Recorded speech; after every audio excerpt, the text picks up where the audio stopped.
حمیت دینی کی آگ بھر دیتا ہے۔ میرا رب اور اس کی بات پامال،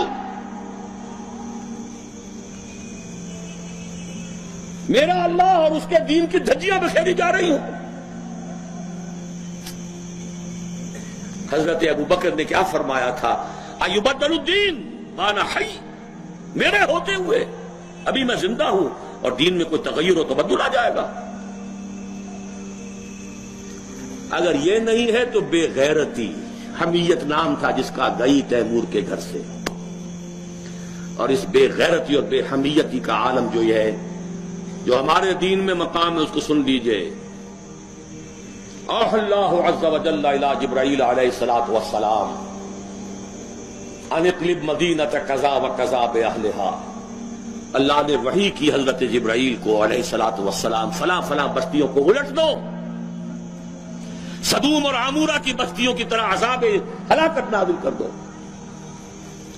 قال فقال، حضور فرماتے ہیں کہ حضرت جبرائیل نے عرض کیا، یا رب ان فیہا عبدک فلانا لم یعصک طرفۃ عین، اے اللہ میں اس بستی کو الٹ دوں، اس میں تیرا فلاں بندہ بھی ہے جس نے کبھی پلک جھپکنے جتنی دیر بھی معصیت میں بسر نہیں کی۔ کسی کے ذاتی تقویٰ کے کیا انتہا ہے، ذاتی نیکی کا کیا عالم ہے، کسی کے زہد کی کیا سطح ہے، ذرا غور کیجئے۔ گواہی دینے والے جبرائیل ہیں، کوئی کرائے کے وکیل نہیں ہے اور کوئی پولیس کے ٹاؤٹ نہیں ہے۔ لم یعصک طرفۃ عین،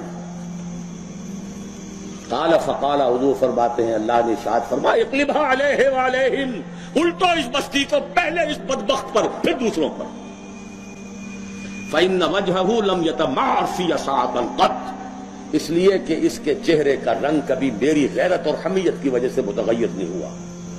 اس کو کسی نے ماں کی گالی دے دی تو پورے جسم کا خون چہرے میں آ گیا، کچھ کر نہ سکا ہو، کانپ تو گیا اپنی جگہ پر۔ اب میرے دین کی دھجیاں بکھرتے ہوئے دیکھتا رہا اور لگا رہا، مست رکھو ذکر و فکر صبح گاہی میں اسے، اور پختہ تر کر دو مزاج خانقاہی میں اسے۔ انہی مسائل میں الجھاؤ۔ سورہ فاتحہ سے پہلے بسم اللہ بھی پڑھنی چاہیے، جہری طور پر کہ نہیں پڑھنی چاہیے۔ 1.5 گھنٹے کی تقریر سننے کے بعد اصل مسئلہ یہ اٹھا، بیڑا یوں ہی تو غرق نہیں ہو گیا ہے۔ جس نے کہا تھا کیا اسے معلوم نہیں اختلافی مسئلہ ہے؟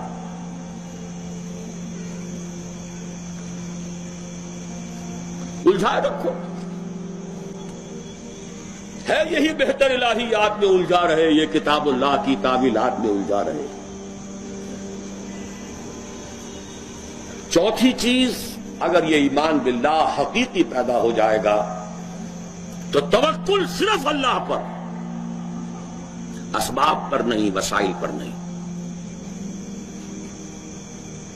تفویض الامر الی اللہ، وافوض امری الی اللہ ان اللہ بصیر بالعباد، اور راضی برضائے رب۔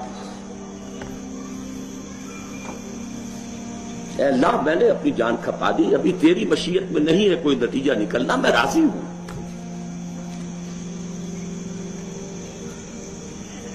جان دی ہوئی اسی کی تھی، اب تو یہ ہے کہ حق ادا نہ ہو، تیری اپنی مشیت ہے۔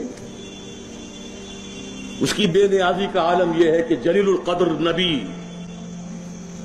اللہ اکبر، حضرت یحییٰ علیہ الصلوۃ والسلام، وآتیناہ الحکم صبیا وحنانا من لدنا وکان تقیا، اور ایک رقاصہ کی فرمائش پر گردن اڑا کر تشت میں رکھ کر سر پیش کر دیا، نہ آسمان پھٹا نہ زمین شق ہوئی۔ اس کی بے نیازی ہے۔ اب کون؟ اپنا فرض ادا کرنا ہے بس، توکل اس پر، تفویض الامر اس کو، اور اس کی رضا پر رضا۔ ہم بھی تسلیم کی خو ڈالیں گے، بے نیازی تیری عادت ہی صحیح۔ 4 چیزیں ہوں گی تو یہ جہاد فی سبیل اللہ ہوگا۔ اور ابھی صرف ایمان باللہ کی بات ہوئی. اس کے بغیر کود جاؤ میدان میں، رام بھلی کرے گا. سیاسی جو ہے لوگ اپنے حوصلہ مندیوں کا نشانہ بناتے ہیں، ایکسپلائٹ کرتے ہیں نوجوانوں.